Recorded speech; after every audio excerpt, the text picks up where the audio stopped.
आजच्या कृषी क्षेत्रातील मोठ्या बातम्या, शासनाच्या घोषणा, अनुदानातील बदल, खरेदी धोरणे आणि बाजारभावांमधील हालचाल सर्व काही तुम्ही पाहणार आहात या व्हिडिओच्या माध्यमातून। विद्यार्थ्यांना 10वी-12वीच्या परीक्षेचे शुल्क परत मिळणार। 2 मे पर्यंत प्रक्रिया पूर्ण करा। अतिवृष्टी आणि पूर आपत्तीमुळे बाधित भागातील विद्यार्थ्यांना लाभ। संकेतस्थळावर लॉग इन करून विद्यार्थ्यांना माहिती भरावी लागेल। 20 एप्रिल पासून माहिती भरण्याची प्रक्रिया सुरू झाली असून त्यासाठी 2 मे पर्यंतची मुदत दिली आहे। विद्यार्थ्यांनी त्यांचं पूर्ण नाव, बैठक क्रमांक, आधार क्रमांक, बँक खाते क्रमांक तसंच IFSC कोडसह अचूक माहिती भरणं बंधनकारक करणार आहे।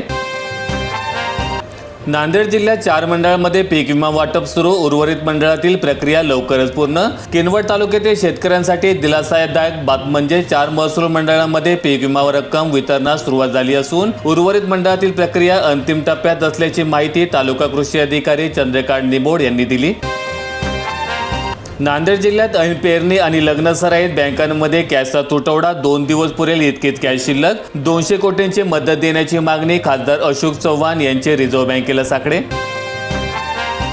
इंजेक्शनचा वापर करून कृत्रिमरित्या डिंक काढण्याचा प्रकार। किनवट जंगलामधील वनसंपदा धोक्यात। तस्करांचे जाळे चौकशी करण्याची मागणी। झाडापासून नैसर्गिकरित्या 15 ते 30 दिवसांमध्ये अवघा 100 ते 200 ग्रॅम डिंक मिळतो। मात्र रसायनयुक्त इंजेक्शन दिल्यानंतर केवळ 3 ते 4 दिवसात अर्धा किलो ते 1 किलो पर्यंत डिंक बाहेर पडत असतं। आयुष्यमान भारत कार्ड नाकारल्यास रुग्णालयांवर कारवाई। सार्वजनिक आरोग्य विभागाच्या सूचना। योजनेअंतर्गत सहभागी रुग्णालयांनी किमान 25% बेड लाभार्थ्यांसाठी राखीव ठेवणं अपेक्षित आहे।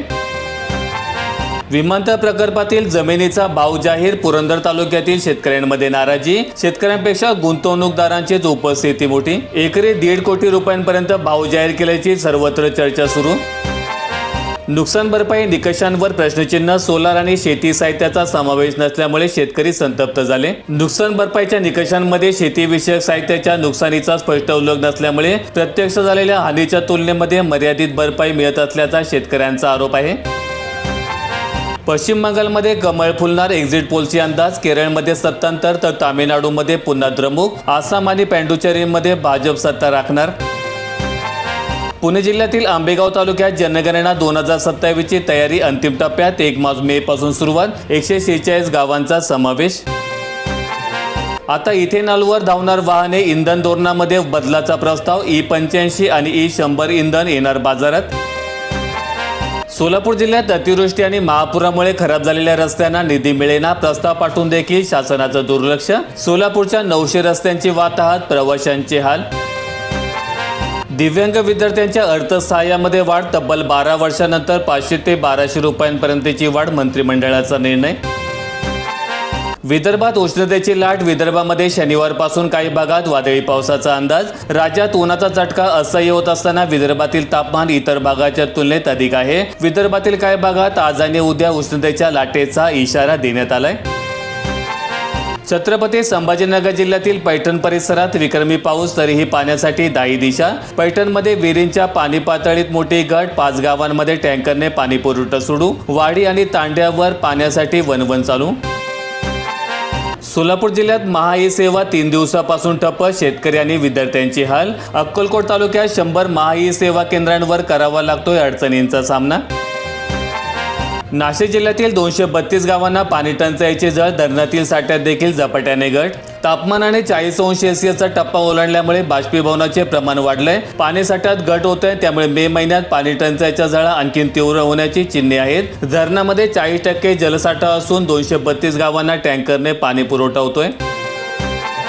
मस्साजोगमध्ये भावनिक साथ निष्फळ। संतोष देशमुख यांच्या पत्नीचा पराभव। ग्रामपंचायत पोटनिवडणूक। लक्षवेधी आणि चुरशीच्या लढतीमध्ये 92 मतांच्या फरकाने स्वरूपानंद देशमुख यांचा विजय। मागील निवडणुकीत केवळ 9 मतांनी पराभूत झालेल्या स्वरूपानंद यांनी यावेळी जोरदार पुनरागमन केलंय।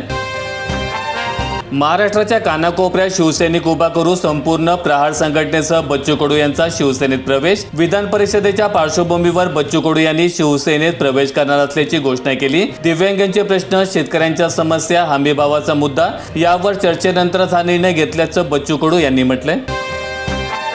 पैठण तालुक्यात सूर्य आग ओकतोय। 16,000 हेक्टरवरील फळबागा धोक्यात। मोसंबी, डाळिंब आणि आंब्याचा उष्णतेचा फटका। फळगळती वाढल्यामुळे बळीराजा हवालदिल। आता केसांवर फुगे नव्हे तर ताटली, तांब्या, वाटी आणि कढई.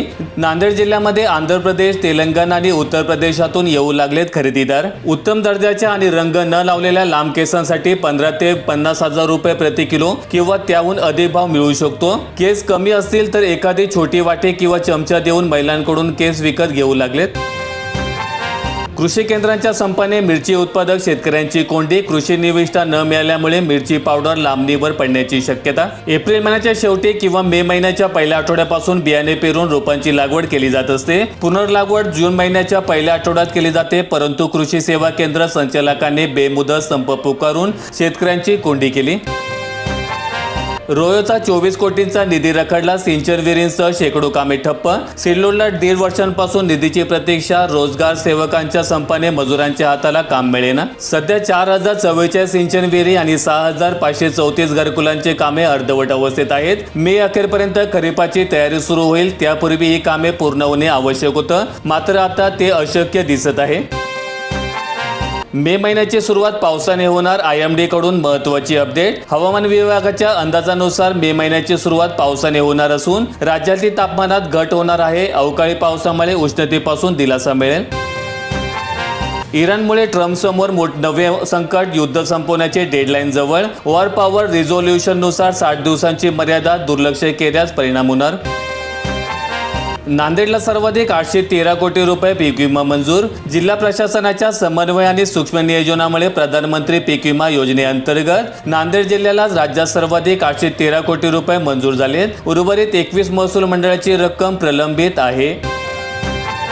खतांच्या खरेदीसाठी ॲग्रिस्टॅग योजनेतील शेतकरी ओळख क्रमांक बंधनकारक. कृषी विभागाचा निर्णय. पहिला टप्पा म्हणून खतांच्या खरेदीसाठी ॲग्रिस्टॅग योजनेतील शेतकरी ओळख क्रमांक बंधनकारक करण्यात आलाय. खतांच्या विक्रीवर नियंत्रण आणण्यासाठी हे बंधन करण्यात आलंय. तरी अजूनही 30 लाख शेतकऱ्यांकडे ओळख क्रमांक नाही. त्यामुळे ओळख क्रमांकाची अंमलबजावणी कठोरपणे राबवली जाणार नाही, मात्र त्याचा वापर निश्चित करण्यात येणार आहे.